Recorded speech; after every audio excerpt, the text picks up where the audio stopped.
some oil in a large pot. It's all done in one pot. Onion and chili. Make sure you use local onion because I just feel like it tastes better and it's not as harsh. That's too hot. I've just realised that's way too hot. But anyway, it doesn't matter. So I'm just gonna brown that onion off a bit. I don't really know like all that chef talk and shit, so just got some onions in here. And the chilies from the garden. Packs a punch, don't you worry about that. Carrot and turnip. I like to add that early with the onion and fry it up. It gets a lot of sweetness out of it. Turnips smell great. Got this guy, found him on the floor. Straight in there. Big bit of salt. Maybe 2 teaspoons. Sizzling away. The pot sizzles. The girl giggles. For she will be full. Yummy gruel. I'm just gonna add the potato now as well. You can pretty much just start adding all the vegetables. So I chose those, I think they're called something cream, Dutch cream. Or I might have got the other ones because there was a lady standing in front of the Dutch creams and I couldn't grab past her, so I felt a bit awkward. So I just grabbed any potato is fine, pretty much is what I'm saying. Oh yeah!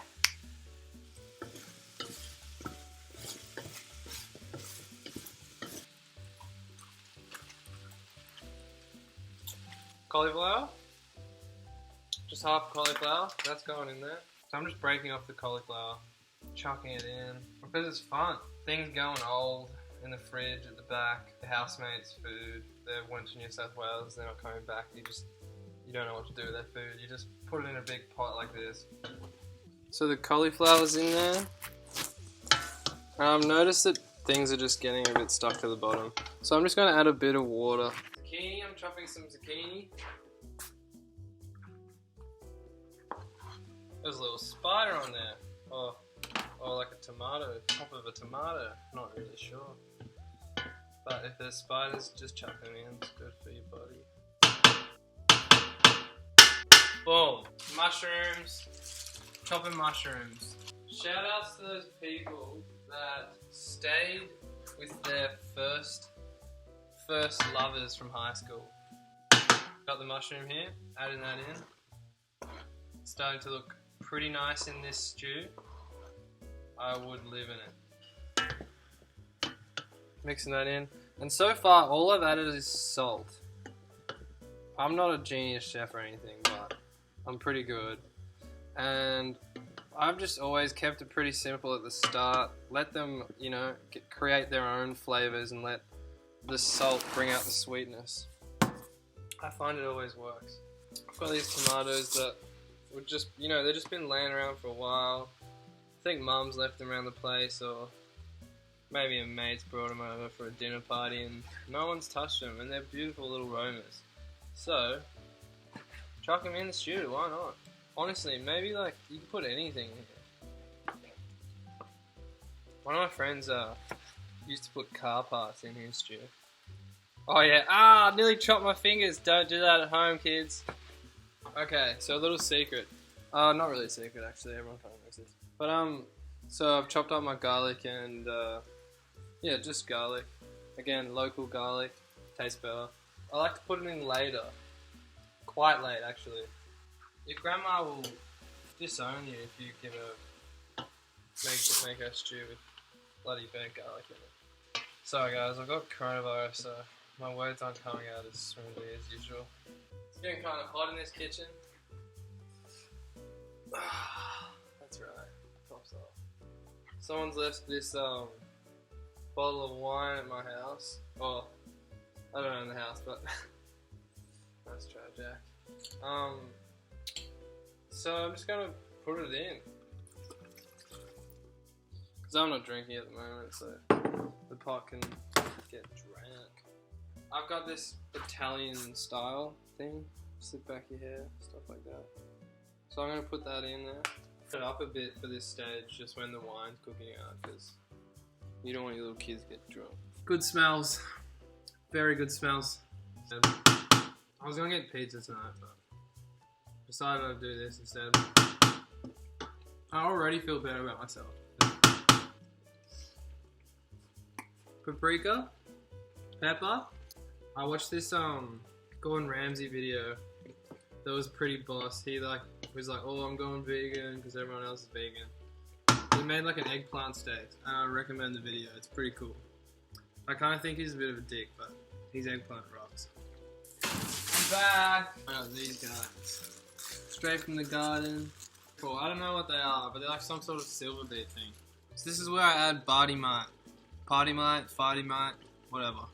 This is Vegemite, by the way. If you're not from the land down under, get Marmite or some sort of yeast extract. Kind of like veggie stuff, but it's got so much style. It's crazy. So I add like that much, like a heaped teaspoon.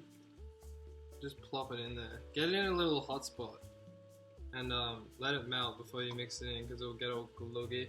I don't like saying this a lot, but umami. You do have to abide by the laws of umami. Start making a soupy kind of thing. Canned tomatoes. They're going in. Peeled whole tomatoes. This is just what I could find. Just 2 cans of tomatoes is good. Or like even if you've got leftover pasta sauce or something, that's good too.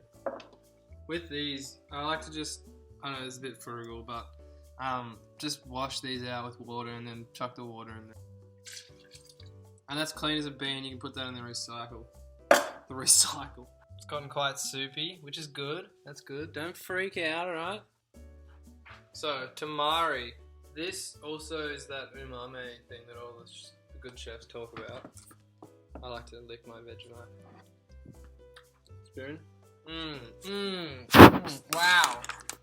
The tamari, just add a dash Worcestershire, or however you say it. Bit of that. It's got like a smoky teriyaki kind of flavor. Date syrup here. Any sweetener would do. Maple syrup. I know what you're saying, Jack, you're crazy. No. Wait until you try this stuff. So that's chilling out.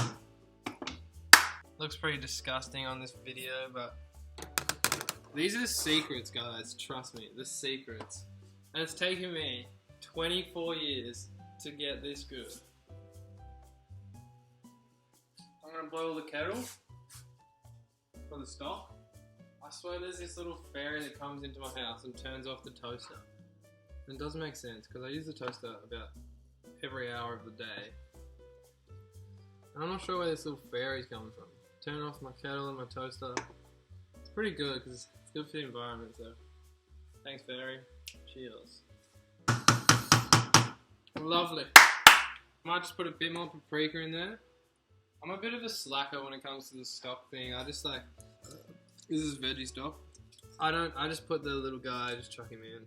I don't care about what people say. Yeah, just chuck him in, get him moist, run him around, rub him up, get him on the veggies, poke him a bit, chuck him against the sides. And then get your water and just fill it up because this is a soup that I'm making.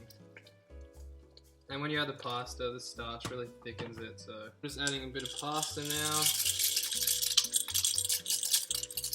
Not too much pasta, so you don't want it to become tomato pasta. Looking pretty. Now I'm just gonna put the lid on. Put it on a medium heat.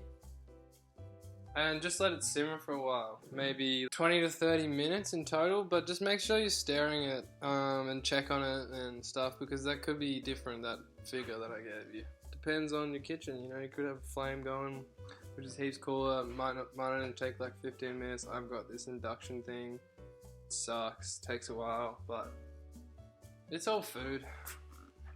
Remember, just don't eat cows because they're beautiful. Alright, I'm gonna sit down. Howdy, I'm back. So it's been about 25 minutes, I'd say. I've had a nice sit down and gathered myself and thought about some things. It's looking pretty nice. It's looking really nice, actually. While the camera was off, I added those greens. If you don't have greens hanging around your garden like that, you can just get some spinach or silver beet. Don't put rocket in it like a dickhead.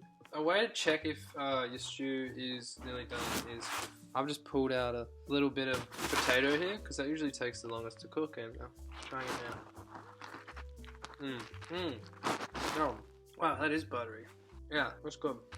Yeah, that's creamy as hell. Who would have thought? So that's good. That's cooked. I'd start turning it down now. Just I'm putting it on 2 out of 10 on my induction settings. Cannellini beans and kidney beans, and I've just strained them. Wash some water in there. Because these guys are cooked already, you can just put them in your pot. Yum, yum, yum, yum. To finish it off, squeeze a bit of lemon on top. I've just got this lemon lying around. It's about to be thrown into the compost. I reckon it's got a bit of juice left in it. So just half a lemon, squeeze that out. Hold your hand there so you don't get the pips in. Oh, there goes a pip into the stew. And that'll just freshen it up because there's a lot of thick, kind of rich, meaty flavors, and this will just cut through. Add a splash of nice olive oil on top. That's it. Look at it shine. The minestrone. That is going to feed the kids for weeks. So here you go. Boom. There's the greens from the garden poking through. The carrot, that tomato that no one wanted to eat. The beans, the creamy potato that I got at the Whole Foods. Lovely, look at that.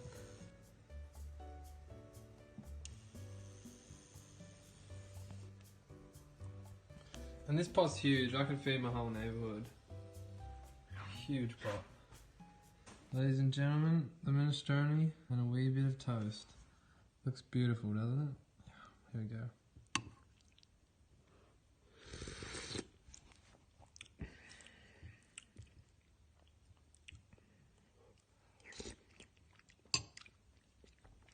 Absolutely divine.